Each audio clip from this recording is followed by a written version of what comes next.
je voudrais vous en faire une pour mon ami David Mogiel. David m'a envoyé son dernier ouvrage. Sincèrement, je l'adore parce que il y a un côté histoire, il y a un côté un peu théorique, on va dire, comme on a vu tout à l'heure pour la boîte, puis il y a un truc aussi concret. Et c'est vraiment le thème en ce moment, c'est de dire, oui, ok, il y a le soleil qui arrive en bélier, mais on fait quoi?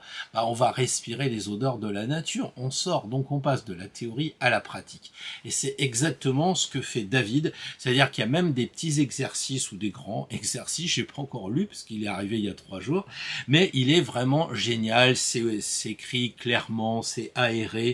Voilà, moi j'aime bien, il y a des citations toujours, alors j'adore les citations, et ben voilà, la clé numéro 14, parce qu'il y a 31 clés, la clé numéro 14 c'est j'agis.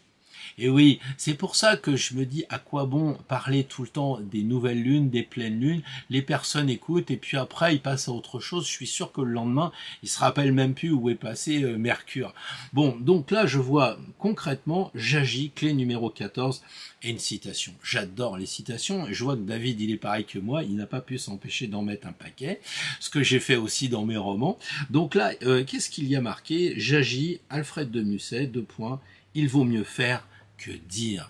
Alors oui, c'est pour ça que c'est très intéressant de faire plutôt que dire. Alors moi je vous le conseille, hein, vous pouvez aller sur, j'imagine qu'il a dû mettre des références sur David Mogiel sur son YouTube, sinon c'est édité, évidemment vous le retrouvez sur internet, c'est le groupe Très Daniel qui édite les 31 clés pour activer 31 clés pour activer la loi d'attraction. Et ça, c'est vraiment intéressant. Donc, je vous le recommande vraiment parce que le peu que j'ai lu, j'avais envie de lire la suite. Malheureusement, j'ai d'autres choses à faire. Et pub pour pub, eh ben,